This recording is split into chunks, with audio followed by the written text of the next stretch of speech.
नमस्कार। बिहार स्वाभिमान आंदोलन के इस खास चर्चा में एक बार आप सबका फिर से स्वागत है।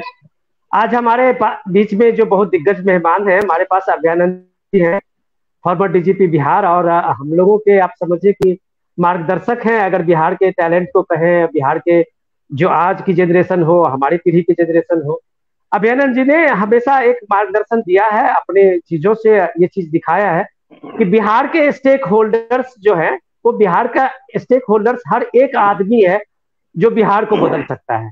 बिहार को बदलने में हम लोगों की कितनी भूमिका है वो तो साफ जाहिर है कि हम लोगों ने कुछ नहीं किया है, लेकिन अभ्यानंद जी जैसे लोग जो है वो बिहार को बदल रहे हैं, बहुत चुपचाप और बहुत धीरे से और बहुत शांत तरीके से बिहार को बदलने में जो उनकी भूमिका है। मुझे लगता है कि बिहार के फॉर्मर डीजीपी होने से ज्यादा हम लोगों के बीच या युवा पीढ़ी के बीच में वो आदर्श है। हमारे साथ आशित नाथ जी हैं। आशित जी हमारे साथ सहयोगी रहे हैं, टेलीविजन के अच्छे प्रोड्यूसर में से इनका नाम रहा है, अच्छे साहित्यकार हैं, कवि हैं, राजनीतिक भी अब हैं। और केशव जी हैं, इनका परिचय अभी तो मेन स्ट्रीम जर्नलिज्म में काफी एक कहिए कि बिहार से एक नाम है उनका, और साथ साथ अभी उनको एक अवार्ड भी मिला है, टेलीविजन अवार्ड मिला है। हम लोग उनको इसके लिए बधाई भी देते हैं, और एक बार अपनी चर्चा में उनको शामिल करते हुए हमारे साथ अभी जुड़ने वाले हैं कुछ मेहमान, और बहुत सीएनएन के वो चीफ हैं, और अभी असुख जी भी जुड़ेंगे। लेकिन सबसे आज की जो चर्चा है हमारा, उसको अगर हम ये बात आज की चर्चा करें तो वो चर्चा कोई खास जिसका हम लोग बात करें कि हम लोग पहली बार ऐसा कर रहे हैं, लेकिन हम लोग समझने की कोशिश करेंगे उस बिहार में जो एक परसेप्शन की बात होने लगी है कि हम बिहारी का जो परसेप्शन है वो निगेटिव है, इसलिए हम पिछड़े हुए हैं। तो हम इस परसेप्शन की बात करने के लिए हमारे साथ में जितने दिग्गज मेहमान हैं उनका अपना अपना एक्सपीरियंस है वो शेयर करेंगे। लेकिन जैसे हम एक भूमिका में ये बताना चाहेंगे इस चीज को कि पिछले 5 5 साल पहले या उससे पहले मैं कह सकता हूं कि बिहार के हर दीवार पे जब लिखा हुआ था कि बिहार में बहार है, नीतीश कुमार है, ये भी एक परसेप्शन बनाया गया था। जो ये बताया गया था कि बिहार में चारों बगल एक तरह से सुशासन और बिहार में बहार की स्थिति है। लोगों ने माना या लोगों ने नहीं माना, उसका सामने में हमारा है कि नीतीश कुमार जी इस बिहार में बहार के स्लोगन से आए।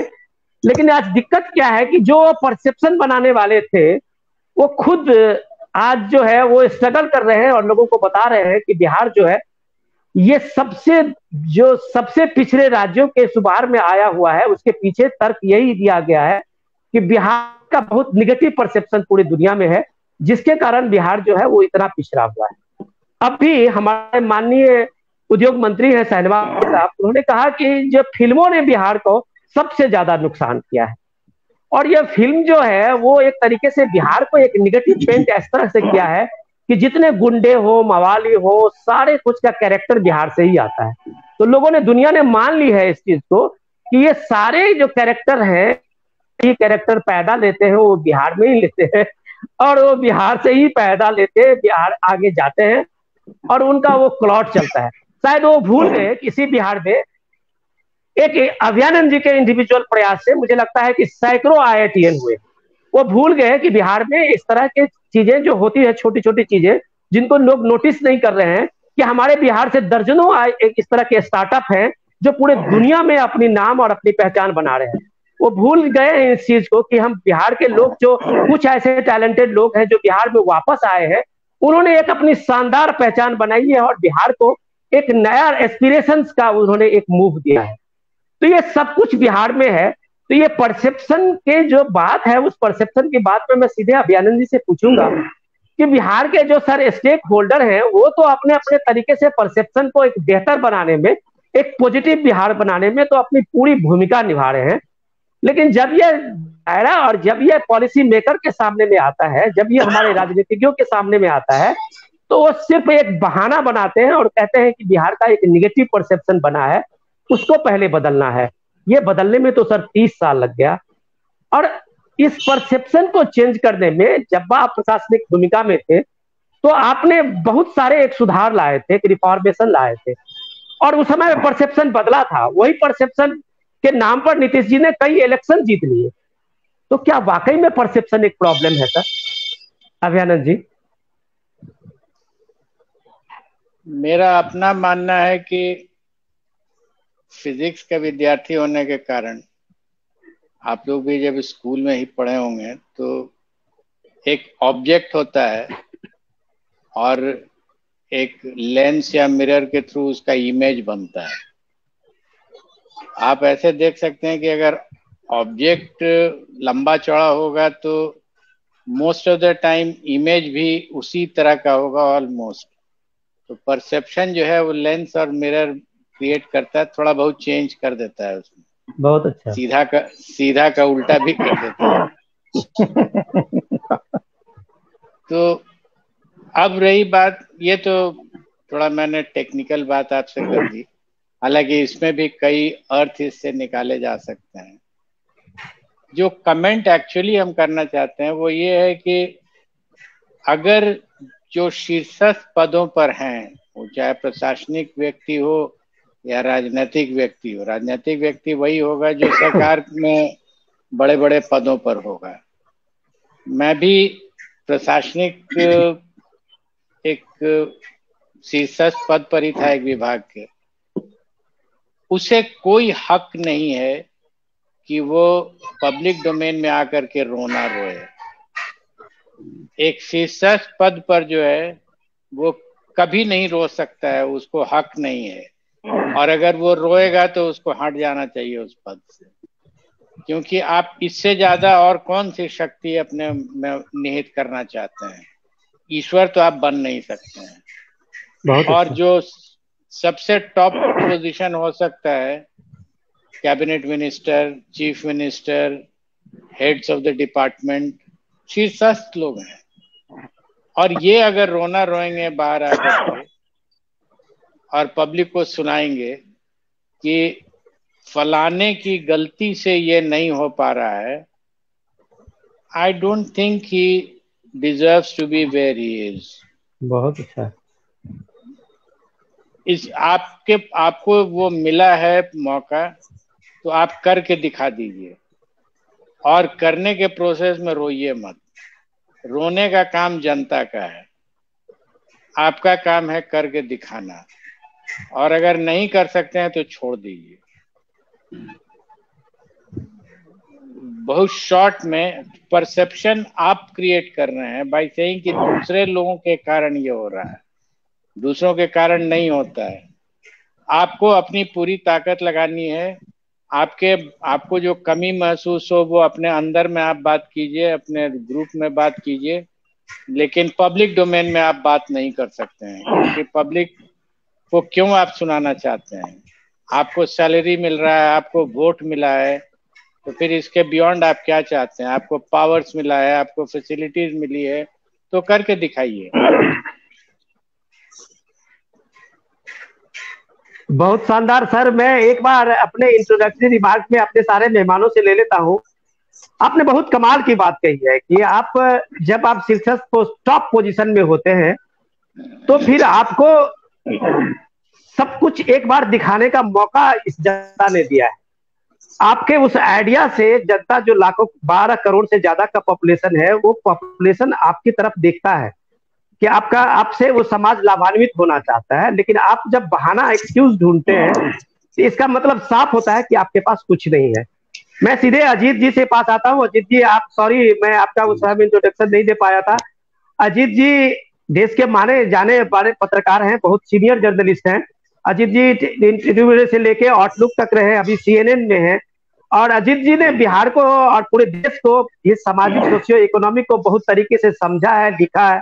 हम लोगों ने अजीत जी का काफी पढ़ा है। तो मुझे सौभाग्य है कि आज हम लोगों के साथ में अजीत जी जुड़े हुए हैं, और अभ्यानंद जी के साथ में हम लोगों को बहुत कुछ समझने का मौका मिलेगा। हमारे जो भी अभी जुड़े हुए हैं लोग, उनको भी समझने का मौका मिलेगा कि दिक्कत क्या है। मैं सीधे अजीत जी के पास जाऊंगा। अजीत जी, आपने अभ्यानंद जी का सुना। अभ्यानंद जी बहुत शानदार तरीके से इस चीज को सामने में रखा कि जब आप टॉप पोजीशन पे होते हैं तो आपके हाथ में मैजिक की छड़ी है जो आप कुछ दिखा सकते हैं। आपके पास अगर वो मैजिक नहीं है, इसका मतलब आपके पास आइडिया नहीं है, तब आप बहाना ढूंढते हैं। तो क्या इस बिहार में हमारे नेतृत्व के पास, हमारे पॉलिसी मेकर के पास सच में आइडिया के मामले में एकदम अकाल है क्या? अभयानंद जी एक्चुअली बहुत ही अच्छा बोले, और उन्होंने लीडरशिप के आयाम को लिया। लीडरशिप मतलब not necessarily political leadership, public intellectuals, bureaucrats, जो लीडर होते हैं लोगों के, वो कैसे बिहार का इमेज बदल सकता है। मुझे इसको थोड़ा सा स्लाइटली डिफरेंट आयाम से देखने दीजिए, क्योंकि मैं तो एक सिंपल जर्नलिस्ट हूँ और I have not been in great leadership position. Bihar में एक ही छोटा सा लीडरशिप पोजीशन मिला था as editor of Times of India Patna, तो 2 साल वहां पे था। और उसके बाद मैं बिहार को I have tried to understand Bihar more intellectually rather than as a Bihari. इसका एक हिस्टोरिकल रीजन है। मैं अपने पूरे जीवन में बिहार में सिर्फ 6 साल रहा हूँ। I was born and brought up in Bengal, brought up in a neighboring state, और उसके बाद मैं पढ़ने के लिए दिल्ली आके विदेश चला गया। तो मैं बिहार को हमेशा, although I'm an insider technically, I was born Bihari, but I know Bihar from a distance. तो मैं इसका एक दूसरा एक्सप्लेनेशन देना चाहता हूँ, and this is my simple explanation. जो कन्वेंशनल इकोनॉमिक्स है, जो कन्वेंशनल सोशियोलॉजी, पॉलिटिकल साइंस, या कन्वेंशनल कहिए सोशल एनालिसिस और इकोनॉमिक एनालिसिस, उन्होंने भारत को इस तरह से समझा, द फॉलोइंग। उन्होंने कहा जो इंडिया के जो कोस्टल स्टेट्स हैं, कोस्टल स्टेट्स आप समझ रहे हैं, जो समुद्र के तट पे हैं, उनका मैसिव ग्रोथ रेट है, और जो हिंटरलैंड स्टेट्स हैं, जिनके पास एक्सेस नहीं है कोस्टल एरियाज, वो बीमारू स्टेट्स हैं। यही कन्वेंशनल पिक्चर बना था भारत का by almost most economist, left wing के हों या राइट विंग के हों, all of them argued the same. Arvind Subramanian हो या मान लीजिए कि हमारे वेल नोन अरविंद नारायण दास थे, जिन्होंने रिपब्लिक ऑफ बिहार लिखा, तो उनका ये एक मापदंड था। और एज ए रिजल्ट उन्होंने आर्ग्यू किया कि ये जो सो कॉल्ड हिंटरलैंड स्टेट है, ये बीमारू स्टेट्स है। ठीक है ना, आप लोग सब लोग सुने होंगे, बिहार, मध्य प्रदेश, राजस्थान, यूपी, आप उसमें जोड़ सकते हैं चाहे तो छत्तीसगढ़, झारखंड, उत्तराखंड। ये जो है वो कहते थे ये बैकवर्ड लिंकेज है भारत का, और फॉरवर्ड लिंकेज है the southern states, the coastal state, मान लीजिए गुजरात, महाराष्ट्र और ये 4 सदर्न स्टेट। और टू सम एक्सटेंट बंगाल और उड़ीसा उसमें जनरली आता नहीं था, पर खींच खांच के आप बंगाल को ले सकते। मैं कहूंगा, I would argue, forget BIMARU, talk BUMARU. मैं कहूंगा कि यदि पिछले 15 साल को लिया जाए, 15 साल के इतिहास को, कुछ लोग कहेंगे, जैसे ही मैं ये कहूंगा कि 15 साल का इतिहास, तो कुछ लोग कहेंगे अजीत जी नीतीश वर्सेस लालू कर रहे हैं। पिछले 10 साल का 15 हटाइए, पिछले 10 साल का इतिहास। Today the truth is that Bihar is leading the country in terms of simple economic growth rate. Economic growth rate को बहुत कम लोग समझते हैं। जैसे ही आप इकोनॉमिक ग्रोथ रेट की बात कहिए तो लोग कहेंगे अरे पर गरीब तो गरीब हो रहा है, धनिक तो धनिक हो रहा है। It is not true. Growth जो होता है, यदि आप 10% 10 साल तक ग्रो करें, या इनफैक्ट 7.5 साल तक की आप 10% ग्रो करें, तो इकोनॉमी डबल हो जाएगा। और इकोनॉमी डबल होगा तो एवरेज बढ़ जाता है, और एवरेज बढ़ेगा तो सबकी एवरेज बढ़ेगी। ये अलग बात है, धनिक लोगों की एवरेज कुछ ज्यादा बढ़ जाएगी और गरीब की एवरेज थोड़ी कम बढ़ेगी, पर ओवरऑल ग्रोथ होगा। करेक्ट? आप लोग सब लोग शायद उसको मानेंगे। yes.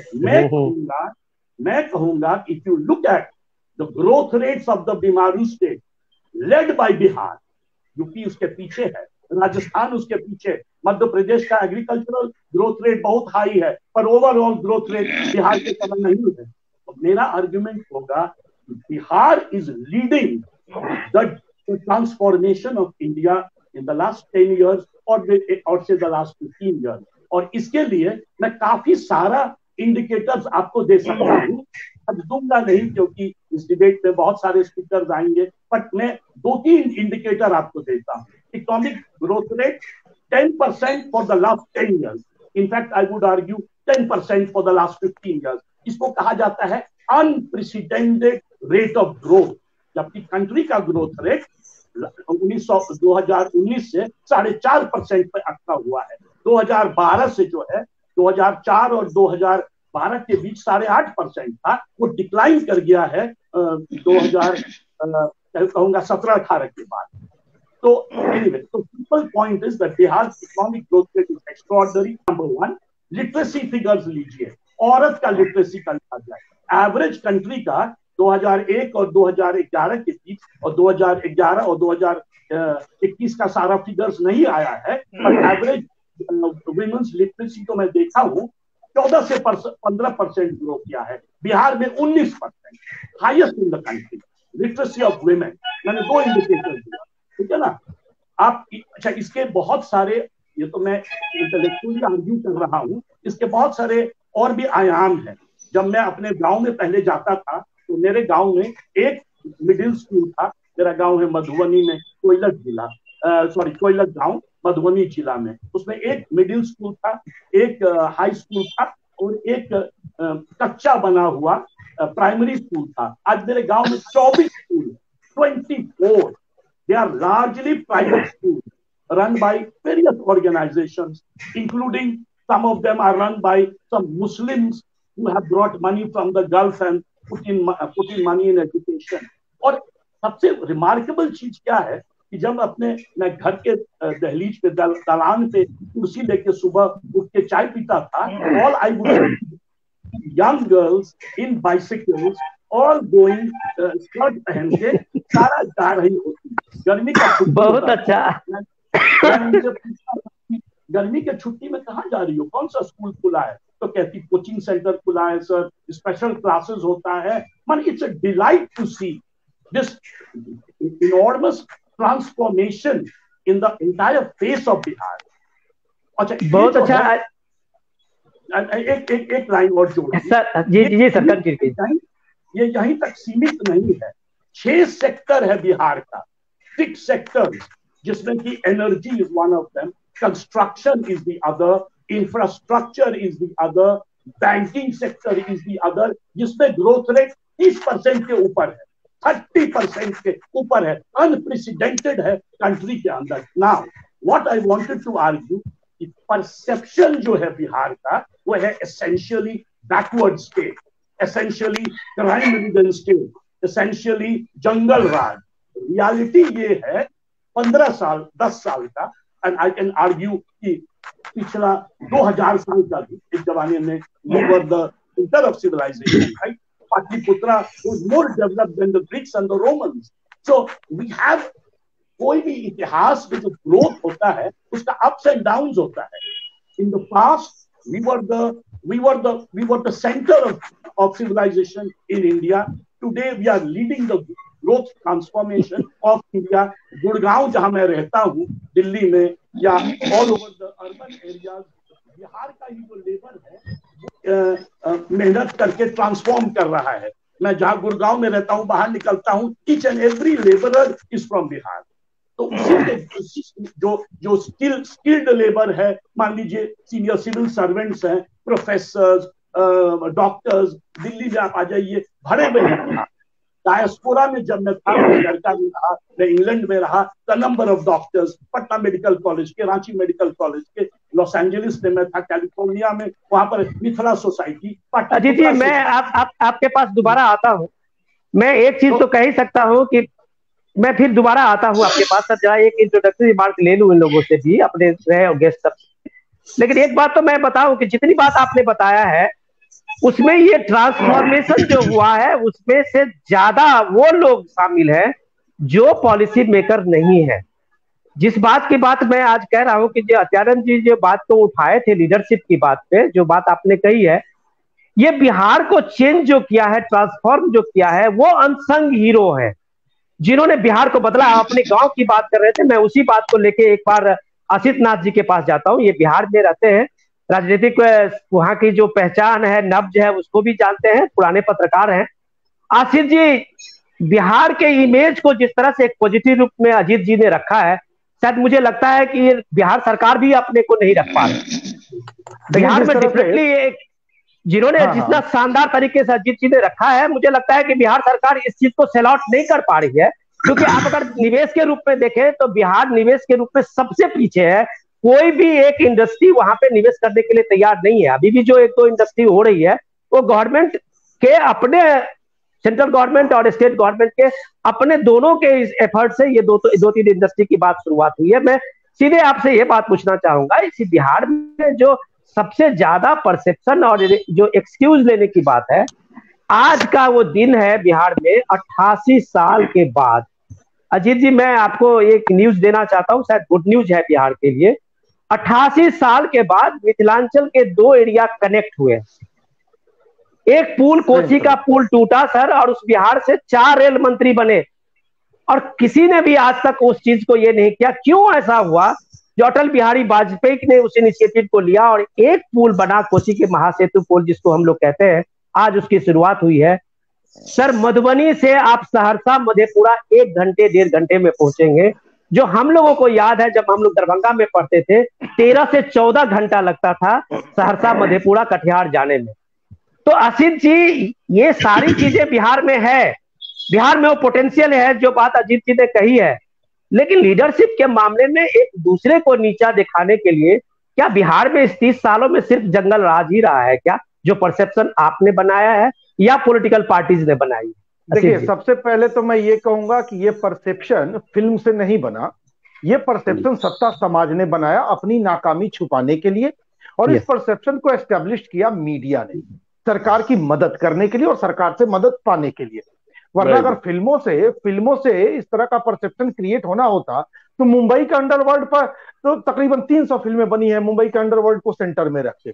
बिहार के जिसे हम जंगल राज कहते हैं उस पर तो 2, 4, 5 फिल्में बनी है, जहां तक मुझे याद है, अपहरण या उसके बाद कुछ फिल्में बनी थी। तो मतलब इनकी संख्या, हाँ, इनकी संख्या 10 भी नहीं होगी, लेकिन 2.5 प्रकाश झा लेड फिल्म, गंगा जल, तो इनकी संख्या 10 से भी नीचे होगी इस तरह की फिल्मों की। मुंबई के अंडरवर्ल्ड को सेंटर में रख के 300 के आसपास फिल्में बनी। कहां मुंबई की अर्थव्यवस्था खराब हो गई, कहां मुंबई पिछड़ गई?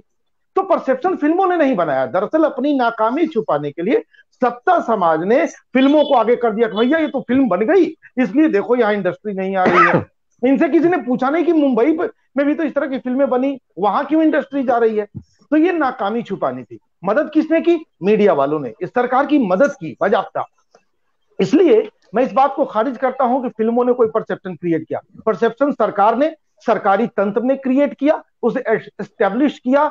विनोद मिश्रा जी ने, अजीत कुमार झा ने, असित नाथ तिवारी ने, केशव कुमार ने और इस तरह के तमाम पत्रकारों ने उस सरकार की मदद करते हुए उसे एस्टेब्लिश कर दिया। अब जो दूसरी बात है कि भाई क्या इस परसेप्शन से हमारा नुकसान हुआ? मुझे लगता है इस परसेप्शन से हमारा कोई नुकसान भी नहीं हुआ है। ऐसा नहीं है कि हम उसके पहले बहुत ही विकसित राज्य की श्रेणी में थे। जट जटिन हमारी लोक गीतों में शामिल है। मोरंग प्रदेश जाके कमाने के गीत मैंने गांव में सुने अपने। ये तो बहुत जट जटिन तो बहुत पहले की बातें होंगी ना। मोरंग प्रदेश मतलब हम प्रवासी मजदूर ही रहे हैं। और बिहार का सबसे बड़ा इन्वेस्टर, झा सर जानते हैं इस बात को, बिहार का सबसे बड़ा इन्वेस्टर प्रवासी मजदूर है। इतना बड़ा इन्वेस्टमेंट बिहार में कोई नहीं करता है सर, कोई नहीं करता है। वो दिल्ली, मुंबई, महाराष्ट्र, चंडीगढ़, पंजाब, जहां तहां घम खा के, गालियां खा के 2 पैसे कमाते हैं। और वो मनी ऑर्डर के थ्रू, अब तो मनी ऑर्डर का जमाना नहीं गया रहा, बैंक के थ्रू हर 2 महीने 4 महीने पर अपने घर जो पैसे भेजते हैं, इन्हें आप इकट्ठा करके अगर देखेंगे पूरे बिहार के मजदूरों का ये पैसा, तो इससे बड़ा इन्वेस्टमेंट कोई नहीं करता है बिहार में। गांव में जो पक्का मकान दिख रहे हैं उन मजदूरों की दिल्ली की कमाई है या मुंबई की कमाई है या कहीं और की कमाई है। उनके घरों में मोटरसाइकिल है, उनके घरों में टीवी है। आज उनकी माओ के बदन पर अगर साड़ी है, उनकी बीवी ने चप्पल पहन रखा है। आसिफ जी, मैं आपको ये करेक्ट कर दूं कि गांव में जो आप इतने घरों देख रहे हैं पक्का, उसमें सबसे बड़ा ऊंचा घर मुखिया का भी होता है। उसमें सबसे बड़ा घर जो है वो नल जल हरियाली का भी है। उसमें सबसे बड़ा घर जो है वो करप्शन की खेती से भी है। लेकिन एक छोटा ये मत भूलिए, एक छोटा कमाने वाले का छोटा ही घर है। हाँ, एक छोटा जो घर है वो गम खाती, गालियां खाती लोगों की कमाई के पैसे से बना है। तो इस तरह से बिहार का विकास हो रहा है। इस विकास में सरकार का कोई योगदान नहीं है। इनफैक्ट ये सरकार की नाकामी से उपजा विकास है। बहुत अच्छा, बहुत शानदार। आप दिल्ली में नौकरी कर रहे हैं। मैं दोबारा आपके पास आता हूँ। एक बार केशव जी से ले लेता हूँ रिमार्क। केशव जी, आप बिहार में हैं, शायद आप अभी बिहार में ही हैं, और बिहार के जो राजनीतिक सूरत है उस पे आप हम लोगों से ज्यादा भीगे हैं। आप बेहतर जानते हैं रोजमर्रा की चीजों को, और जो घटनाएं हैं बदल रही हैं। बिहार के सत्ता पक्ष और बिहार का अपोजिशन पक्ष दोनों के नेतृत्व को आप देख रहे हैं, बहुत करीब से आप देखते हैं। क्या आपको लगता है कि हमारे इस लीडरशिप में कोई पोटेंशियल है? जो आसिफ जी कह रहे थे कि अभी भी जो बिहार की इकोनॉमी है वो मनी ऑर्डर इकोनॉमी पे चल रहा है, उसमें जो अभी अजीत जी ने गिनाया था कि इकोनॉमी में आप देखिए जो ट्रांसफॉर्मेशन हुआ है उसमें बिहार का जो ग्रोथ है वो कैसे ऊपर गया है। आपको लगता है कि सत्ता के शीर्ष पे बैठे हुए हमारे लोगों ने क्या परसेप्शन बदलने के लिए अपनी भूमिका में कुछ ये बात सामने में रखी है, या जो भी जो चल रहा है बिहार में एक ट्रेडिशन है और वो चल रही है? सर मेरी आवाज साफ साफ आ रही है ना? आ रही है, बिल्कुल दनादन आ रही है। हाँ, मैं कुछ पॉइंटर्स की तरह रखूंगा और बहुत संक्षेप में, क्योंकि सब लोग मुझसे वरिष्ठ बैठे हुए हैं तो मैं साहस कर रहा हूँ। आपने जो मुझसे सवाल पूछा है मैं सीधे उसी पर बोल रहा हूँ कि वर्तमान में जो सत्ता पक्ष है और विपक्ष है, इन दोनों के ही शीर्ष नेतृत्व से मैं एक आम कामकाजी युवा कोई उम्मीद नहीं रखता। मतलब पूरी ईमानदारी और जिम्मेदारी से कह रहा हूँ। उसकी वजह क्या है कि ये जो अजीत सर ने बताया जो तरक्की हो रही है बिहार की, या मैं अभयानंद सर के साथ पूरी सहमति रखते हुए ये बात कह रहा हूँ कि लीडरशिप जब बहानेबाजी पर आ जाए तो इसका मतलब है कि उसके पास में करने के लिए कुछ नहीं है। दूसरी बात, अजीत सर ने जो बताया ना, जो हुआ है, बिहार ऐसे 30 इंडिकेटर्स पर बहुत ही उम्दा प्रदर्शन कर रहा है, वो कुछ नेचुरल अनफोल्डमेंट्स हैं। जब पूरी दुनिया विकास कर रही होती है और खास करके पूरा देश बदल रहा होता है या दबाव होता है देश, यहाँ से जब प्रवासी मजदूर जाते हैं वो जो देखते हैं सुनते हैं, तो जो अपने बच्चों को बाहर भेजते हैं, जिनके पास थोड़े और ज्यादा पैसे होते हैं वो देश के बाहर भेजते हैं, तो जो चीजें जो मानवीय विकास क्रम में हर जगह हो रहा है उसके कुछ असर पड़ते हैं। और वो उसके लिए कोई नेतृत्व दावा भले कर ले लेकिन जिम्मेदार उसको मान लें, उसको सारा क्रेडिट दे दें, ऐसा मैं उचित नहीं मानता हूं अपनी सीमित समझ के अनुसार। एक बात। दूसरी बात कि जो आपस में बहसें होती हैं,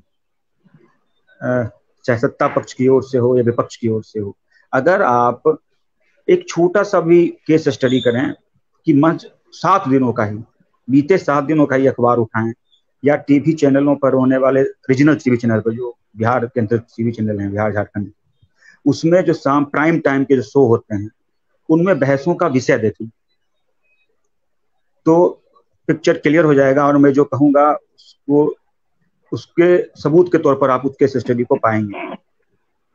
तो तीसरा पॉइंट मेरा ये है कि बिहार को लेकर के इतनी चिंता आम लोग कर रहे हैं, उतनी चिंता नेता नहीं कर रहे, ये तो जग जाहिर है। नेताओं को करनी भी नहीं चाहिए, क्योंकि ऐसे बयान जो है ना वो एक तरह से स्वीकारोक्ति है कि बिहार का परसेप्शन बिल्कुल खराब ही है।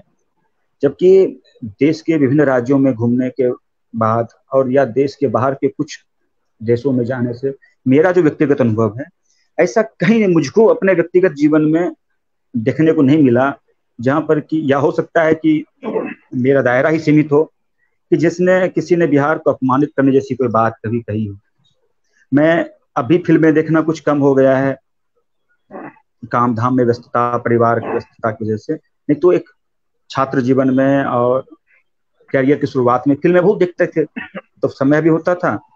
और अधिकतर मुझको नहीं याद है, अगर उनसे सही कहा आसिफ जी ने कि अगर शाहनवाज जी से ही कोई पलट कर पूछता कि भाई साहब आपकी फिल्मों में इतनी दिलचस्पी है, इसका मतलब है कि आपका अपने काम पर दिलचस्पी नहीं है। आप इस राज्य के उद्योग मंत्री हैं और आप इतनी फिल्में देख रहे हैं, तो आप हाल की देखी हुई जो वेरी रिसेंट पास्ट में, या आपने अपने पूरी जिंदगी में, अगर मैं रहता तो मैं ऐसे पूछता कि अपने पूरी जिंदगी में जितनी भी फिल्में देखी हों उनमें से ऐसे 5 फिल्मों का चयन करके बता दीजिए जो बिहार के बाहर के लोगों ने बनाई हो। प्रकाश झा तो बिहार के माने जाएंगे, जो बिहार के बाहर के लोगों ने बनाई हो, हॉलीवुड के लोगों ने बनाई हो, या फिर दक्षिण के जो फिल्में बनती हैं उसके लोगों ने बनाई हो, और उसमें बिहार को उसने गलत निरूपण किया हो। अगर तिरंगा मूवी में वो हिंदी को मारो गोली वाला नेता था तो क्या वो जस्टिफाइड नहीं था? लेकिन वो सिर्फ एक नेता था, उसने पूरे बिहार की छवि खराब नहीं की। ऐसे बहुत सारे सवाल उठते हैं उनके बयान से। मैं पूरी विनम्रता से कहना चाहता हूँ, अपने नेताओं से निवेदन करना चाहता हूँ कि कृपया करके ऐसे जॉर्गन्स रेटरिक्स में ना उलझें, और हम जैसे लोगों को और राज्य के जनता के जो टॉक ऑफ द टाउन होता है वो ऐसे विषयों को ना बनने दें। जैसे अजीत सर ने कहा जिन इंडिकेटर्स पर बात हुई वैसे इंडिकेटर्स पर बात हो, बालिका शिक्षा पर, स्वास्थ्य पर, ऐसे ऐसे विषयों पर बात हो तो देश को अच्छा केशव जी मैं धन्यवाद। मैं आपके पास आता हूँ। मैं अभयानंद जी, शायद अभयानंद जी क्या सुन रहे हैं क्या? Hello hello hello hello hello hello, cut गए हैं। अभयानंद जी का शायद नेटवर्क ऑफ हो गया है। मैं अब अजीत जी, जब तक हम अभयानंद जी को पूछ लें, अभी आप सामने जाएंगे उससे पहले मैं आपसे एक बार आपके पास आता हूं कि सबसे कमाल की बात जो अभी आशीष जी बताए थे और अभी केशव जी बता रहे थे, वो एक अपनी जो उनकी समझ है उस इलाके की, उस जगह की, मुझे लगता है कि ये हम लोगों से ज्यादा ये हार्ड कॉपी है जो उन्होंने साफ साफ हमारे सामने में रखा है।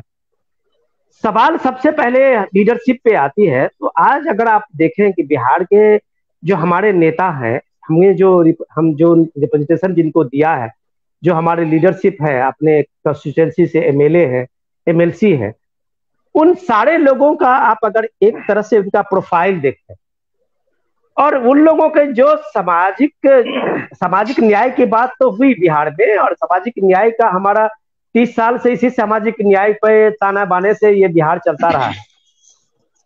क्या इस सामाजिक न्याय से बिहार को एक भूमिका तो बनी कि बिहार में हर सब समाज को एक पॉलिटिक्स में आने का मौका मिला और पॉलिटिक्स में उनको एक महत्वपूर्ण भूमिका भी मिली, लेकिन क्या उसी सब समाज के जो पढ़े लिखे लोग थे, अब काफी अच्छे बच्चे पढ़े हैं, काफी अच्छी उनकी भूमिका है, ये सब समाज में से नहीं आ पाया। आज आप देखिए कि पूरे बिहार की पॉलिटिक्स जेपी के टाइम के उसी 3-4 लोगों के हाथ में है जो पिछले 30-40 साल से था। तो नया लीडरशिप बना ही नहीं पूरे बिहार में। बिहार को आप समझ सकते हैं कि इस जेपी के जो मानस पुत्र है उनके हाथों में कब्जा है। तो जब तक इस लीडरशिप में एक नया चेहरा नहीं आएगा, लीडरशिप में एक नया आइडिया नहीं आएगा, तब तक मुझे नहीं लगता कि उस जगह का, उस घर का भी डेवलपमेंट नहीं होता है, जब तक एक फ्रेश माइंड और फ्रेश लीडरशिप सामने में नहीं आता है। बाबा और दादा जो है कब तक घर को अपने लाठी और डंडे से हाँकते रहेंगे? तो ये जेपी के जो मानस पुत्र हैं, जो भी है, उन लोगों ने जो कब्जा किया इस पार या इस पार, उनका कब्जा से बिहार को मुझे लगता है ज्यादा नुकसान हुआ है, फायदा कुछ भी नहीं हुआ है। जो ट्रांसफॉर्मेशन आप कह रहे थे उसमें बिहारियों की ज्यादा भूमिका रही है बनस्पत की, हमारे उस बड़े लीडर्स की। आप क्या मानते हैं कि क्या लीडरशिप में नए लोगों की भूमिका बनने से शायद बिहार एक बेहतर बिहार हो सकता है? सबसे 3 चीज मुझे बोलने दीजिए। सबसे इंटरेस्टिंग कोरिलेशन है, आपने ये सवाल किया मुझसे विनोद जी की नया लीडरशिप डेवलप नहीं कर रहा है बिहार में उस समय, जबकि एक दिन पहले प्रशांत किशोर जी 3000 किलोमीटर का रथ यात्रा या जो भी यात्रा, पैदल यात्रा का ऐलान कर चुके हैं। और ऑब्वियसली नोइंग प्रशांत किशोर, एक नए पॉलिटिकल पार्टी का जन्म होने वाला है। तो ये बड़ा हिस्टोरिकली बड़ा अच्छा सवाल है at the right moment. But let me go back to the question जो आपने व्हिच वन यू रेज्ड। वो देखिए क्या होता है, कोई भी समाज जो है उसमें 2 तरह का चेंज आता है। एक होता है रेगुलर नेचर ऑफ चेंज, वो आप रोक नहीं सकते, वो होगा ही, मॉडर्नाइजेशन। और दूसरा होता है ट्रांसफॉर्मेटिव पोटेंशियल, है ना, जिसमें कि समाज एक्सेलरेट करता है, उसका ग्रोथ, उसका हर आयाम पे वो ट्रांसफॉर्म करता है। तो जो जेपी आंदोलन था, उसका जो उद्देश्य था और उसका जो मैसेज था और उसका जो उस समय का जो लीडरशिप था उसने पूरे बिहार को एक तरह से एक नए आयाम, एक नया मोड़ दे दिया, पॉलिटिकली सर्टेनली और सोशली, सोशियोलॉजिकली। पॉलिटिकली क्योंकि तब से एक तरह से कहिएगा तो डिक्लाइन ऑफ कांग्रेस स्टार्ट हुआ और बाद में जाकर कांग्रेस बिहार से करीब करीब लुप्त ही हो गया। और दूसरा सोशियोलॉजिकली क्योंकि बिहार का जो राजनीति था, जो कहा जाता था कि अपर कास्ट के हाथ में है, वो एक तरह से एग्जिट हो गया और ओबीसी या दलित या मान लीजिए मुस्लिम लीडरशिप्स ग्रो किया उस पीरियड से, करेक्ट। तो सोशियोलॉजिकली ये ट्रांसफॉर्मेशन हुआ। नाउ हमेशा देखा जाता है कि जब पॉलिटिकल सोशल चेंज होता है तो उसका आफ्टर इफेक्ट होता है economic change, economic transformation. Bihar के साथ दो चीज हुआ। एक तो जब वो इकोनॉमिक ट्रांसफॉर्मेशन होने वाला था बिहार का, तो एक बहुत ही झटका लगा बिहार को। दैट वाज द ईयर 2000 जब बिहार का बाइफर्केशन हो गया।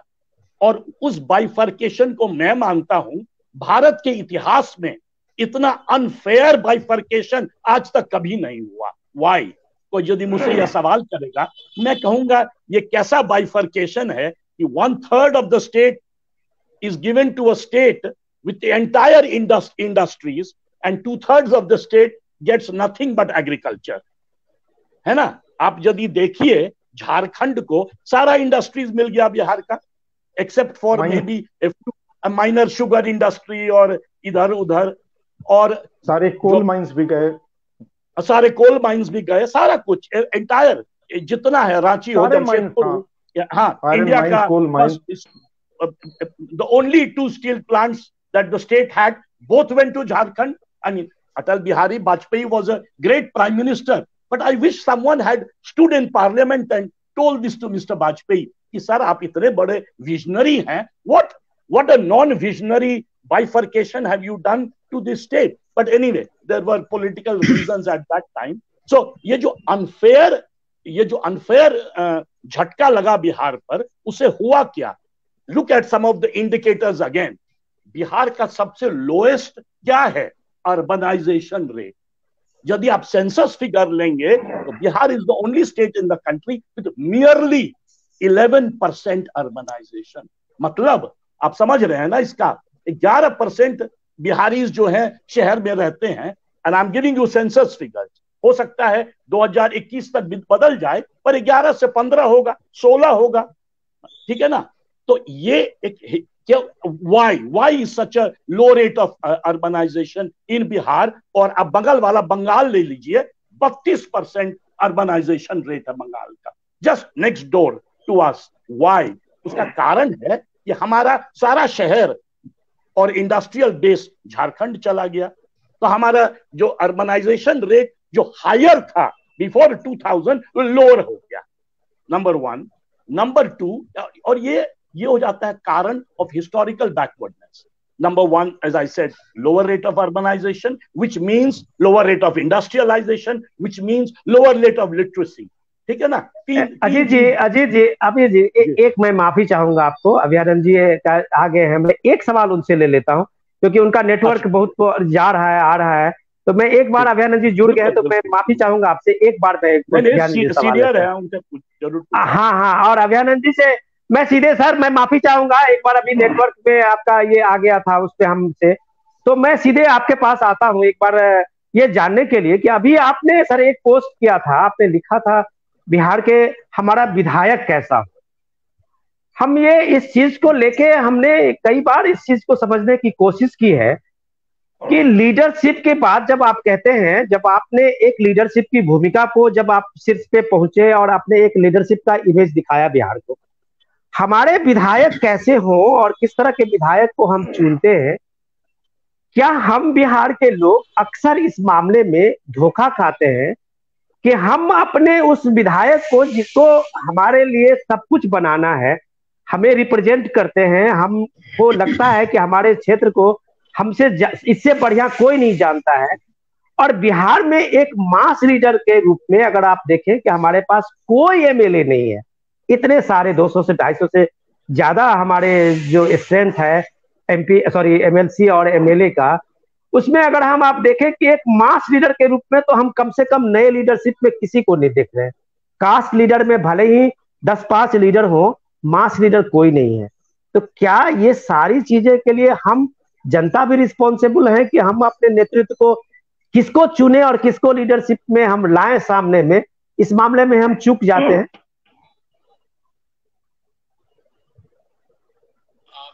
विनोद जी, आपने इस प्रश्न को शुरू किया था मेरे पोस्ट के माध्यम से।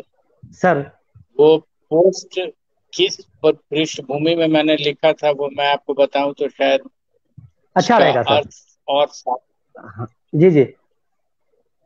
एक बहुत पढ़े लिखे सज्जन थे, प्रोफेसर थे यूनिवर्सिटी के, वो हमसे बात कर रहे थे कि मैं जब USA गया था तो मेरे गाइड ने हमको सीनेट के पास लाके और रोक के कहा, this is where we make our laws. तो ये हमको सेंटेंस बहुत इंटरेस्टिंग लगा।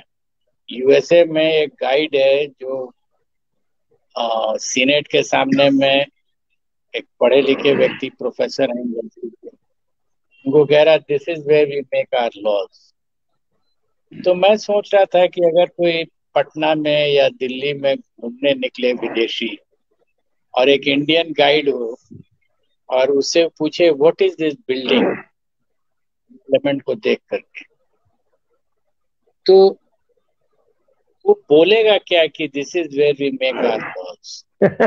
ये हमारा संसद, वो बोल सकता है, लेकिन यहाँ हम कानून बनाते हैं, ये शायद सेंटेंस नहीं बोलेगा। तो यहाँ से मैंने सोचना शुरू किया था और मैंने उनसे बात भी की जो सज्जन थे।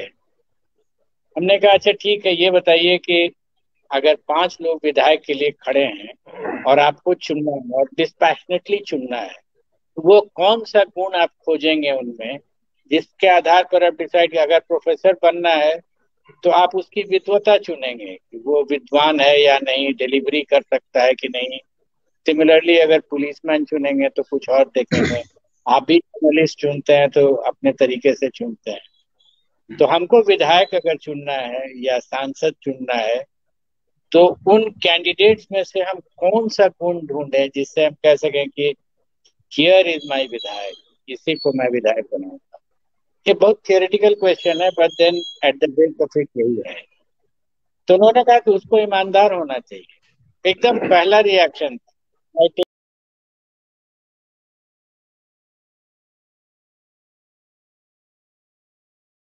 भाई को नहीं होना चाहिए, ईमानदार SP और TM और सबको होना चाहिए ईमानदार। तो उसमें कौन सी ऐसी चीज नहीं आप देख रहे हैं कि उसको आप वोट करने जा रहे हैं, तो उसको थोड़ा मिलनसार होना चाहिए। He should be able to mix around and talk to people. मतलब हमने कहा कि आप भूतिया ढूंढ रहे हैं क्या,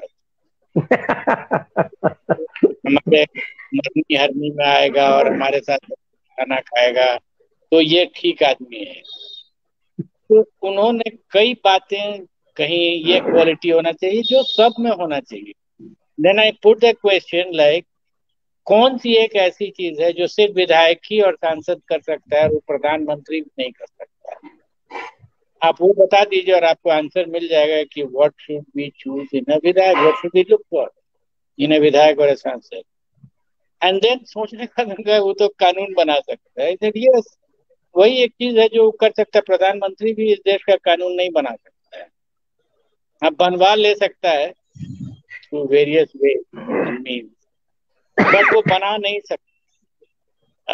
एक विधेयक बिल ला करके पास नहीं करा सकता है, वो एक ऑर्डिनेंस क्रिएट कर ले सकता है गवर्नमेंट के थ्रू। तो this is how I understood it कि अगर एक विधायक जो है उसमें अगर क्षमता हो कानून को समझ के, पहले तो वो समझे समाज की समस्या क्या है, और उसके पास समझ अगर लेगा तो उसके पास ये अस्त्र कि वो जा करके अफसरों के यहाँ पैरवी करता रहे कि मेरे एरिया में सड़क बनवा दीजिए। उसका काम पैरवी करना नहीं है। उसका काम है कि अगर सामाजिक समस्या है उसका निदान कानून के माध्यम से कैसे निकाला जा सकता है। सिर्फ पैसा अलॉट करवा देना, बजट पास करा देना उसका काम नहीं है, और न उसका काम है जाके हर सेक्रेटरी के यहाँ पैरवी करना। पैरवी भी उसी की होगी जो सत्ता पक्ष का एमएलए हो, जो विपक्ष का एमएलए होगा उसकी पैरवी भी नहीं होगी। तो बेहतर एमएलए वो है जो समस्या को डिफाइन कर सके, अपने ही क्षेत्र की समस्या को, और उसका लीगल आंसर ढूंढ सके। अगर सड़क नहीं बन रही है तो सड़क के बनने में कहाँ कहाँ लीगल अड़चने आ रही हैं उसका निदान निकलना चाहिए, and he should come up with his ideas on a bill. ये अगर हम नहीं कर पाते हैं तो क्यों कहते हैं कि हम यहाँ कानून बनाते हैं? वाह, कानून जो बन रहा है तो अफसर लोग बना रहे हैं। तो जब आदमी विकलांग होता है तो क्या होता है, हाथ का काम पैर करता है, पैर का काम हाथ करने लगता है। अफसर लोग कानून बना रहे हैं और विधायक लोग उसकी पैरवी कर रहे हैं, उसमें एग्जीक्यूटिव फंक्शनिंग कर रहे हैं। This is where I am, this is how that concept for my post on the Facebook came up, और मैं अभी भी इसमें कन्विंस हूँ। When I was DGP, I'll tell you a simple story. I'm sorry. Assembly जहाँ मैं बैठता था सचिवालय में, उसके बगल ही में असेंबली है। तो असेंबली जब चलती थी तो बीच में लंच वंच में भीड़ हो जाती थी। एमएलए आते थे मेरे पास पैरवी करने के लिए कि ये ऐसा हो गया, दरोगा ने ऐसे किया। ऑब्वियस है, उनका कहना भी वाजिब था। लेकिन हमने उनसे पूछा कि अच्छा ये बताइए कि आप लोग सबों के पास एक ही तरह की समस्या है कि प्रॉपरली इन्वेस्टिगेशन तो ये एक प्रॉब्लम है। हम इंडिविजुअल केसेस में ऑर्डर्स पास कर दे सकते हैं कि ये गलत हो गया, इसको ठीक कीजिए, आपकी बात अगर हम मान लेंगे तब। लेकिन ये एक सामाजिक समस्या है कि दरोगा जी या डीएसपी साहब या एसपी साहब नहीं कर रहे हैं। Why can't there be a law for this? और आप लोग माइंड क्यों नहीं अप्लाई करते हैं कि लीगली इस प्रॉब्लम को कैसे सॉल्व किया जाए, and we will solve it generically. आपको बार बार नहीं आना पड़ेगा मेरे पास, इसके लिए तैयार नहीं है।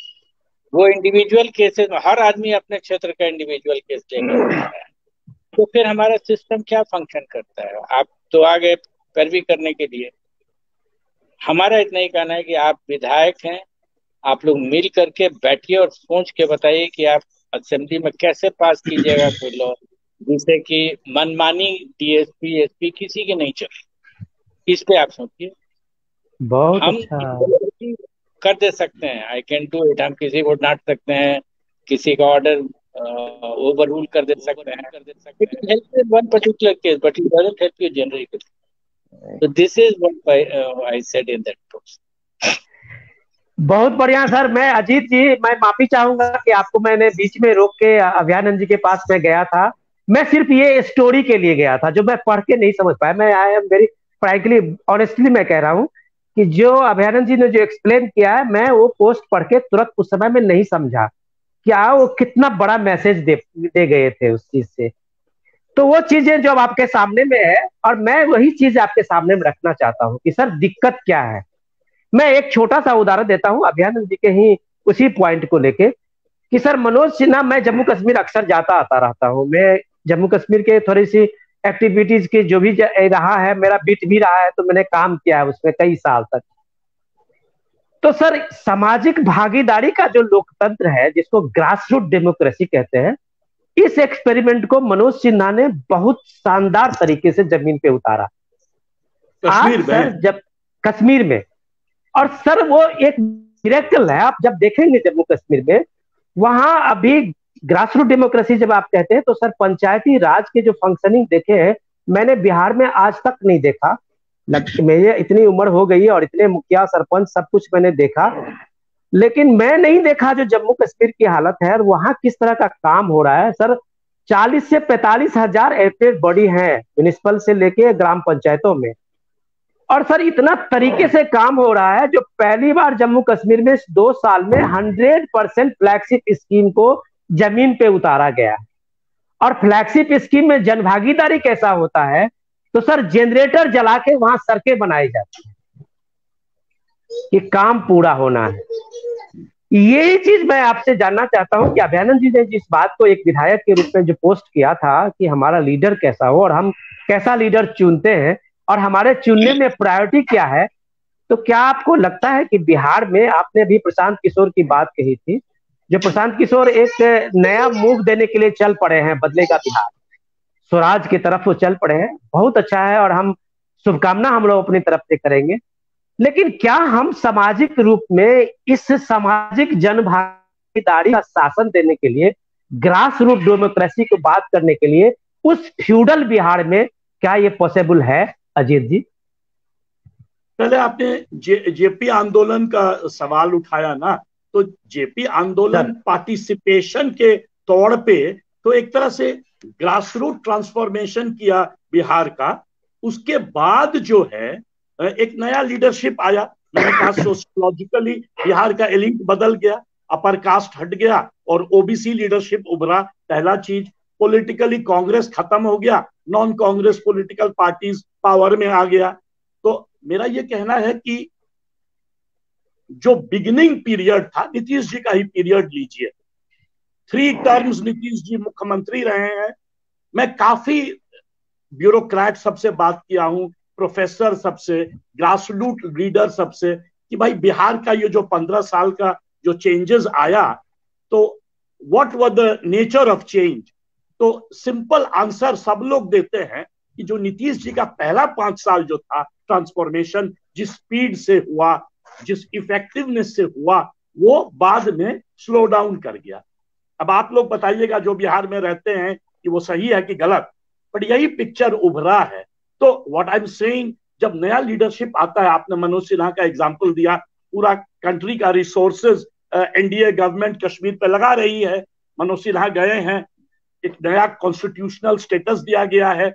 तो ये जो है अभी ट्रांसफॉर्मेशन तो लगेगा कश्मीर का, पर 15 साल बाद यही ट्रांसफॉर्मेशन रहेगा कि नहीं, ये पता नहीं। वही हुआ बिहार के साथ कि नीतीश जी जब आए तो 5 साल, एक तो ये भी हुआ था कि इकोनॉमिक इंडिकेटर्स इतना नीचे चला गया था कि जो भी नीतीश जी चेंज किए वो थोड़ा एम्पलीफाइड हो गया फर्स्ट 5 इयर्स में, और उनमें एक जोश था, उनका पॉलिटिकल स्टेबिलिटी था। जेडीयू उस समय बड़ा ही स्ट्रांग पार्टी था, आज जेडीयू पार्टी वीक हो गया है, छोटा एलाई बन गया है बीजेपी का, डिफरेंट डायरेक्शंस में खींचा जा रहा है।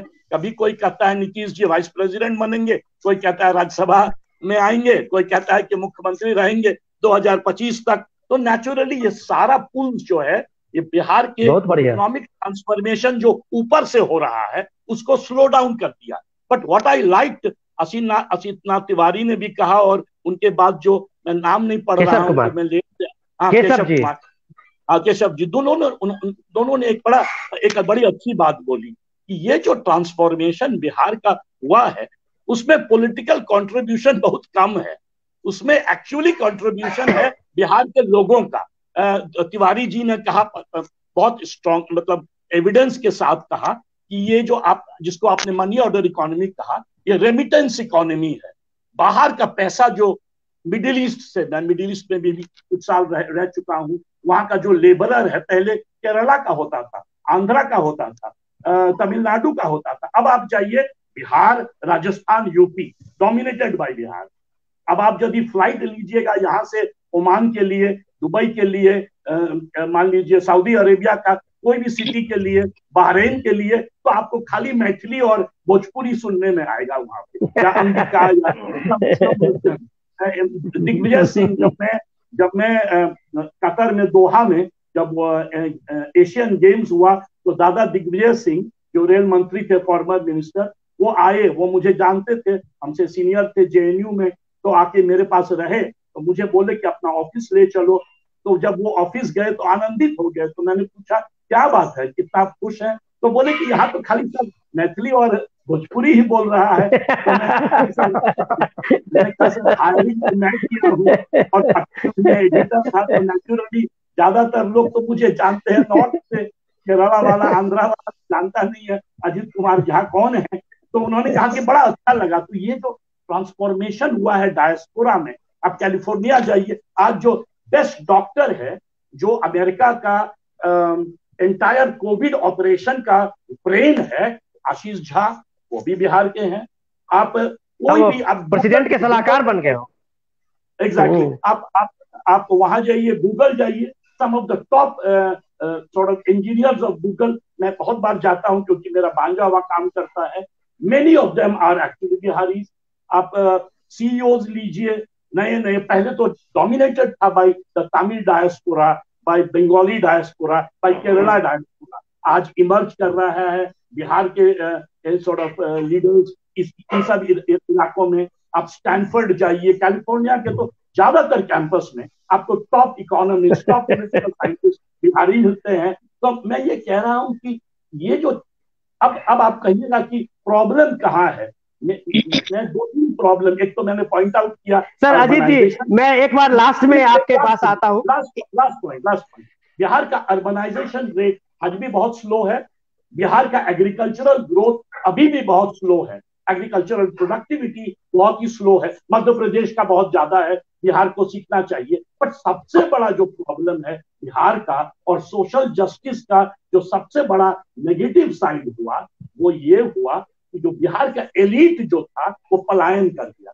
सारे हम लोग दिल्ली में बैठे हुए हैं, कैलिफोर्निया में बाहर, बिहार नहीं जाते हैं। तो प्रशांत किशोर का जो री एंट्री है बिहार में, वो यदि सिंबॉलिकली हम सबको इंस्पायर करे, go back to Bihar and transform Bihar, तभी बिहार बदल सकता है। बहुत बढ़िया, बहुत बढ़िया अजीत जी, बहुत शानदार, आपने बहुत शानदार किया। मैं एक बार असित जी से बात कर लेता हूँ कि असित जी, अगर बिहार के हमारे जो पॉलिसी मेकर हैं, हमारे जो लीडर हैं, अगर हमारे ये प्रोग्राम सुन रहे हो, तो मुझे लगता है कि जो एक वेट जो है बिहार को बदलने का और परसेप्शन का, जो अजीत जी ने दिया है और अभियानंद जी ने दिया है, मुझे लगता है कि बहुत कुछ सोल्यूशन तो इन्हीं लोगों की बात पे है। वो काहे को फिल्म वाले से तो कहते हैं कि भाई अच्छी अच्छी फिल्म बनाओ, बिहार का इमेज बढ़ाओ।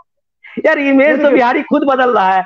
मैं आपके पास इसी सवाल को ले आता हूँ कि जो बात कर रहे हैं अजीत जी, मैं आपके पास आसिफ जी इसी सवाल को लेके आता हूँ कि बिहार अपने टैलेंट पूल का वेलकम करने के लिए क्यों नहीं तैयार है। बिहार में जो आप कह सकते हैं कि जो समाज के तीसरे नंबर का जो टैलेंट है, चौथे नंबर के पुल का जो टैलेंट है, वो बिहार को डायरेक्ट कर रहा है। और जो बिहार आना चाहता है, बिहार में कुछ करना चाहता है, उसको बिहार वेलकम नहीं कर रहा है। आप बिहार में रहे हैं काफी दिनों से, तो मैं आपसे जानना चाहता हूं इसकी स्थिति क्या है, क्यों नहीं वेलकम कर रहा है। नहीं, बिहार का मतलब बिहार का सत्ता वर्ग सिर्फ नहीं है, मैं ऐसा नहीं मानता। मुझे याद है मिश्रा सर, मैं दिल्ली छोड़ के बिहार आया था एक चैनल में काम करने, और उस दौरान बिहार में 2 न्यूज चैनल खुले इस पटना में, और बारी बारी से दोनों बंद हो गए। क्यों बंद हो गए, एक चैनल के बारे में तो मैं खुद जानता हूं, क्योंकि मैं उस पोजीशन पर था कि मैं सब कुछ जान सकूं। वो सरकार की दमन नीति का शिकार हुआ, वो चैनल सरकार की दमन नीति का शिकार हो गया, क्योंकि सरकार नहीं चाहती थी कि उसकी नाकामियों की पोल खोली जाए। और मुंबई में बैठा उस चैनल का मालिक चाहता था कि बिहार की तकलीफें लोग देख। एक फिल्म मेकर ही था उस चैनल का मालिक, वो झुकने को तैयार नहीं हुआ। पहले सरकारी विज्ञापन बंद किया गया, फिर कॉर्पोरेट को धमकाया गया, चारों तरफ से शिकंजा कसा गया, और इस तरह से कसा गया कि उस चैनल को अंततः किसी और के हाथ जाना पड़ा। अब वो नोएडा से चलने लगा। दूसरा चैनल भी ऐसे ही बंद हुआ। तो बिहार का जो टैलेंट बिहार के बाहर है वो आएगा, तो बिहार के सत्ता समाज की नाकामी के खिलाफ ही वो बिहार में विकास का काम शुरू करेगा। इससे सत्ता वर्ग को तकलीफ होगी और सत्ता वर्ग उसे क्रश करेगा। अब हमारी नाकामी कहां हुई, आपकी नाकामी कहां हुई, केशव जी या झा जी की नाकामी कहां हुई, मैं इसमें अभयानंद सर को दोषी नहीं मानूंगा। सत्ता वर्ग एक परसेप्शन क्रिएट करके एस्टैब्लिश कर लेता है, और हम पत्रकार, साहित्यकार, कलमकार उसकी इस साजिश का भांडा नहीं फोड़ पाते हैं। ये हमारी बड़ी नाकामी है साहब। हम ये क्यों नहीं मानते कि हमने इस बिहार के साथ इतनी कृतज्ञता दिखाई है, हमने इस बिहार के साथ इतनी दगाबाजी की है, अपने बिहार के साथ इतनी दगाबाजी किसी और ने नहीं की। हम क्यों नहीं सरकार की उस साजिश का पर्दाफाश कर पाए जिसमें सरकार ने इतने सारे परसेप्शन क्रिएट कर लिए बहानों के जरिए। सरकार बहानों का पहाड़ खड़ा करती रही और हम सरकार के साथ खड़े होते गए। तो हम अपनी नाकामी पर क्यों नहीं काम कर रहे। जिस दिन हम लिखना शुरू कर देंगे सर, हम साहित्यकार, कवि, आप पत्रकार लोग जिस दिन लिखना बोलना शुरू कर देंगे, उस दिन ये परसेप्शन धाराशायी हो जाएगा, बिहार की सच्चाई सामने होगी, और कैलिफोर्निया में बैठा बिहारी भी बिहार के लिए काम करता हुआ दिखेगा। बहुत अच्छा, ये मेरा मानना। बहुत अच्छा। केशव जी, आशीष जी तो बहुत पॉजिटिव एकदम वेव बना दिए। मैं आपसे ये जानना चाहूंगा कि बिहार को बदलने के लिए, इस परसेप्शन के चेंज करने के लिए 3000 किलोमीटर की पदयात्रा कर रहे हैं, जैसे अजीत जी ने भी कहा है, प्रशांत किशोर। तो प्रशांत किशोर को तो अभी तक लोग एक एनालिस्ट के रूप में जानते थे, अभी तक जानते थे कि इलेक्शन के स्ट्रेटेजी के रूप में उन्होंने बेचा है। और मुझे लगता है मैं इसमें एक पॉइंट जोड़ दूं, क्योंकि प्रशांत किशोर जी की चर्चा हो रही है तो मैं जोड़ देता हूं। दिल्ली में मैंने भी नौकरी की है, केशव जी ने भी, आपने भी। तो सर जब हम लोग वहां रहते थे ना, शुरू में नौकरी करने गए थे, तो बॉसेज ने कुछ प्रॉब्लम क्रिएट कर दी, या किसी के 1.5-2 महीने के लिए नौकरी चली गई, तो हम लोग कहते थे इससे तो अच्छा था यार अपने गांव घर में रहते खेती बाड़ी कर लेते। प्रशांत किशोर जी के साथ यही होता, करते नहीं खेती, आते नहीं हम लोग, नौकरी ही तलाशते वहां, और फिर नौकरी मिल जाती, फिर उसी में रम जाते। प्रशांत किशोर जी के पास जब कोई काम नहीं होता है तो ऐसा ही सोचते हैं कि इससे तो अच्छा यार बिहार में चलो राजनीति कर लेंगे। फिर जैसे ही कोई काम मिलता है वो अपने काम में उलझ जाते हैं। अभी कई राज्यों में चुनाव है, अभी कई राज्यों में चुनाव होने हैं, इसलिए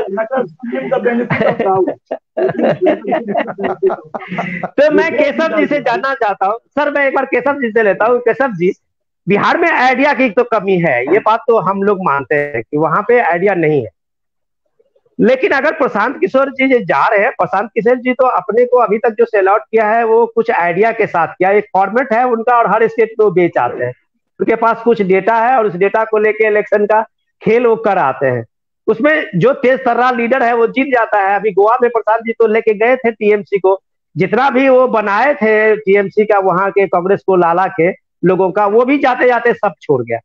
इसका मतलब आपका जब तक बैकग्राउंड काम नहीं होगा तब तक आपको लोग एक फॉर्मूले पर और डेटा से ये इलेक्शन स्ट्रेटेजी नहीं बनती है। तो क्या प्रशांत किशोर जी इस चीज को बदलने के लिए 3000 किलोमीटर का दौरा करने वाले पहले बिहारी नेता होंगे, जो पिछले 20 साल में हमने किसी बिहार के नेता को नहीं देखा होगा। जब नीतीश कुमार जी खूब यात्राएं करते हैं, अभियानंद जी कई बार उनकी यात्राओं की जिक्र कर चुके हैं, और वो यात्रा एक टोकेनिज्म का एक रूप होता था कि सारे ऑफिसर्स को लेके कुछ सेलेक्टिव लोगों को बुला के वो यात्रा करते थे और उस यात्रा में वो सवाल जवाब लेके अपना आगे बढ़ जाते थे। लेकिन प्रशांत किशोर एकदम लोगों से, आम लोगों से इंटरैक्ट करने जा रहे हैं। तो क्या ये बिहार के लिए जरूरी था, या प्रशांत किशोर अपने को आम लोगों के बीच ले जा रहे हैं? क्या फर्क आएगा इससे? मैं किसी नई शुरुआत को पूर्वाग्रह से ग्रस्त होकर के देखना नहीं चाहता हूं। और दूसरी बात कि आइडिया की कमी बिहार में नहीं है, यह आप मानते होंगे, आप सीनियर हैं, मैं नहीं मानता। दूसरी बात, प्रशांत किशोर कोई बाहर के नहीं है, मूल रूप से बिहार के ही, और जो गो बैक टू या come back to home Bihar जैसी बात अजीत सर ने कही वही है। अगर वो लौटना चाहते हैं तो बिहार को दिल खोल करके उनका स्वागत अभिनंदन करना ही चाहिए। और बतौर पत्रकार या बतौर युवा या बतौर बिहारी मेरी ओर से तो उनको शुभकामनाएं ही हैं। बाकी जब हम ऐसे ऐसे नेताओं को, पेशेवर नेताओं को इतना समय दे सकते हैं, समर्थन दे सकते हैं, या उनके छोटे बड़े कामों के बावजूद उनको सह सकते हैं, झेल सकते हैं, बर्दाश्त कर सकते हैं, तो एक अगर नई, और जो इन्होंने प्रतिभा को अन्य जगहों पर थोड़ा बहुत ही साबित किया है, कुछ ही उन्होंने दिखाया है, हालांकि हमारा उनसे कोई वास्ता नहीं ना, तो उनको भी अवसर देकर के देखना ही चाहिए। अब उनसे पहले, कुछ वर्ष पहले, वो एक और एक आई थी पुष्पम प्रिया चौधरी, लोगों ने उनका भी स्वागत किया, अभिनंदन किया। अब जितनी मेहनत उन्होंने की, जितनी पात्रता उनमें थी, उसका असर दिखा। प्रशांत किशोर भी खुद को आजमाएंगे, देखेंगे। बहुत अच्छा, ये तो एक बहुत अच्छा, बहुत अच्छा। आखिरी रिमार्क मैं ये करना चाहता हूँ कि अन्य राज्यों के सभी, जितने भी राज्य हैं सर, विनोद सर, जिन जिन राज्यों का आपने नाम लिया, सब राज्यों की अपनी अपनी अलग अलग सीमाएं, संभावनाएं हैं। बिहार उसमें जरूर कुछ न कुछ अनोखा है, और मैं चाहता हूं कि प्रशांत किशोर या पुष्पम प्रिया चौधरी या असितनाथ तिवारी या ऐसे ही नहीं, जो भी ये आउट ऑफ बॉक्स, मतलब अभी वर्तमान में स्थापित पार्टियों से अलग कोई भी कुछ भी छोटा भी कैसा भी प्रयास कर रहा हो, तो हम लोगों को एक स्वागत करना चाहिए, साक्षी भाव से उसको देखना चाहिए, स्वागत करना चाहिए, बिल्कुल, बहुत अच्छा, तो समर्थन करना चाहिए। बहुत अच्छा। और इसी से एक तरह से लीडरशिप का जो क्राइसिस है उसको एक चैलेंज मिलेगा और लोग सुधरेंगे। अभियानंद जी के पास मैं जाता हूं। सर, मैं लास्ट रिमार्क आपसे चाहूंगा, कि मैं जितना आपको जानता हूँ, जिस जिस दौर में जो बात अभी बहुत शानदार अजीत जी कह रहे थे, जो उन्होंने कहा कि नीतीश जी ने जो 5 साल परफॉर्म किया और उस परफॉर्म के जो सुशासन की बात आई, वही 5 साल के सुशासन को टैग लेके नीतीश जी 16 साल तक चल पड़े। और ये मुझे लगा कि अजीत जी ने बहुत शानदार चीजें से इसको रखा है, लेकिन उस सुशासन की भूमिका में मैं जितना जानता हूं सर, कि आपने एक तरह से उसमें स्पेस दिया पब्लिक के लिए, आपने एक तरह से स्पेस दिया कि आपको लगा कि ये फीडबैक का जो सिस्टम है उसको एक वन वे सिस्टम नहीं होना चाहिए, आपने टू वे बनाया था अपने उस दौर का, जितना मैं 2-4 वाकया देखा है आपका। सर, क्या बिहार के जो हमारे लीडरशिप है, हमारे जो सत्ता में बैठे हुए शीर्ष पे जो हमारे ब्यूरोक्रेट्स है, क्या वो स्पेस देने के लिए, आम आदमी को स्पेस देने के लिए तैयार नहीं है, और इसीलिए ये दिक्कत है? अगर ये स्पेस मिले तो शायद मुझे लगता है कि स्टेक होल्डर के ज्यादा आने से उसका डेवलपमेंट और ज्यादा होगा और नया एक आइडिया भी मिलेगा। अभियान जी, जितना मेरा मानना है। सत्ता जो आम भाषा में हम लोग समझते हैं, राजनीतिक शीर्ष व्यक्ति और जो प्रशासनिक शीर्ष व्यक्ति होता है, ये दोनों को मिलाकर के एक सत्ता बन जाती है।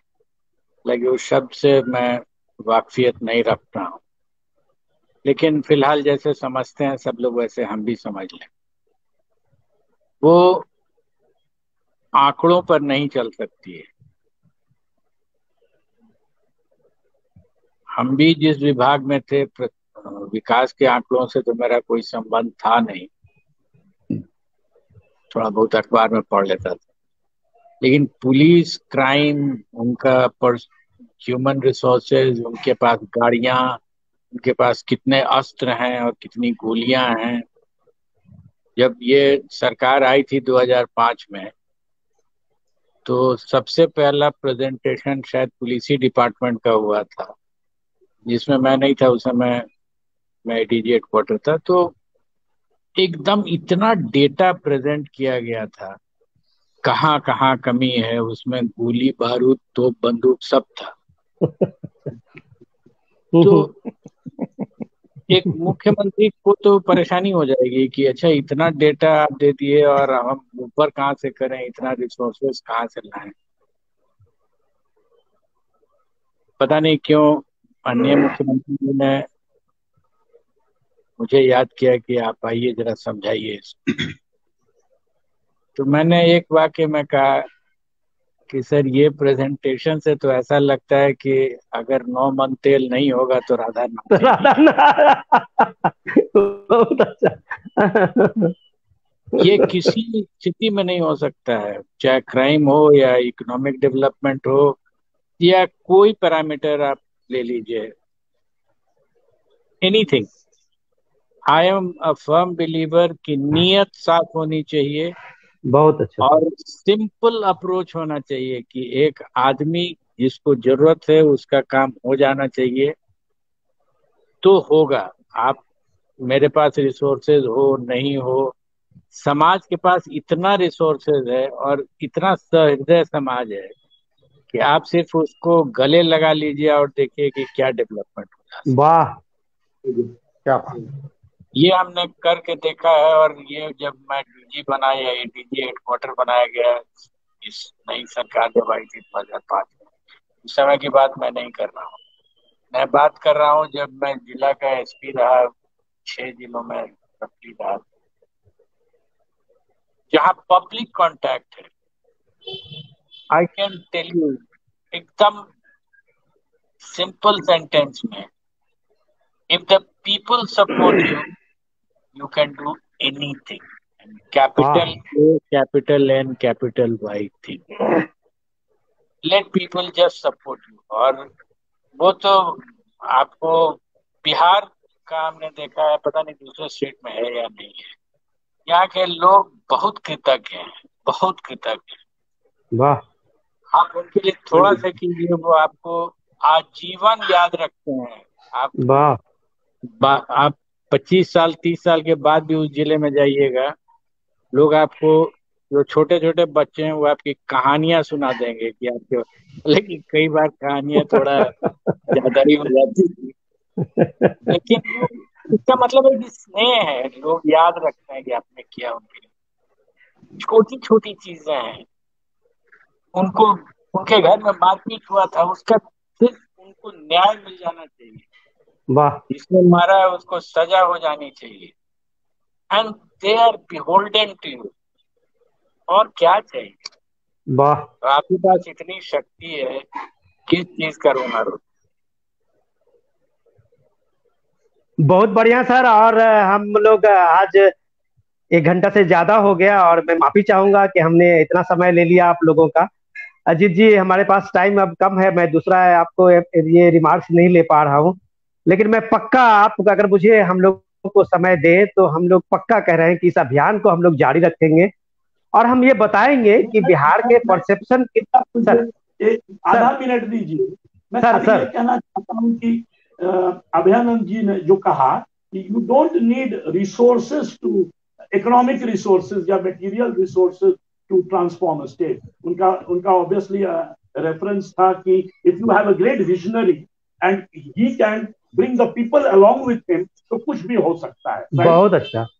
तो मोस्ट इम्पोर्टेंट इसमें माने not at a single hero level पर but at a larger level ये बहुत जरूरी है कि जो बिहार का एलीट जो है, बिहार का एलीट डिफरेंट तरह का, मतलब intellectual elite, political elite, economic elite, मतलब बिजनेसमैन, जो वहाँ के फ्लैट्स हैं, जो कॉर्नर ब्यूरोक्रेट, उनको यदि दोबारा कोई तरीका हो बिहार में वापस लाएं और बिहार में है तो उसको, ये बढ़िया बात अजीत जी, ये बढ़िया बात आपने कही है। और मैं इसी बात से समाप्त करता हूं कि आज हमारे बिहार में जो आसिफ जी ने कहा था, अभयानंद जी जैसे गिने हुए टॉप ब्यूरोक्रेट्स आपको बिहार में मिलेंगे।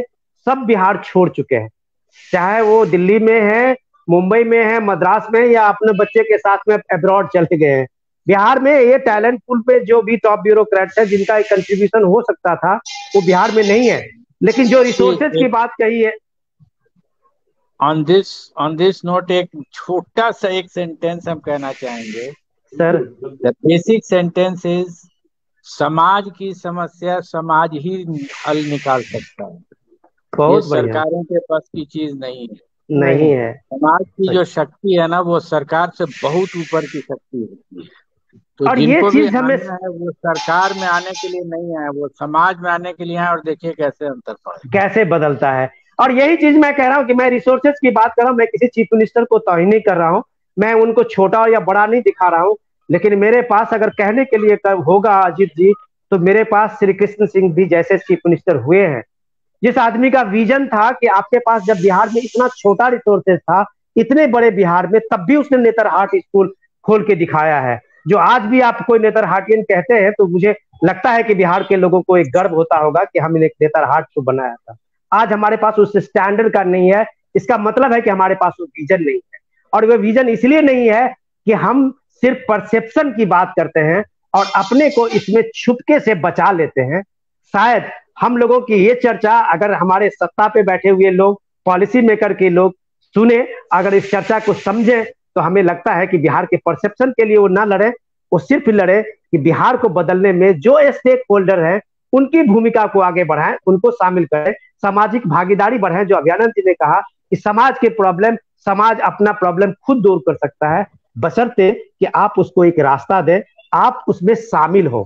धन्यवाद सर आप सबका जुड़ने के लिए। हम लोग फिर मिलेंगे और इस चर्चा को आगे बढ़ाएंगे। नमस्कार। धन्यवाद। प्रणाम सब लोगों को, प्रणाम। चलो प्रणाम।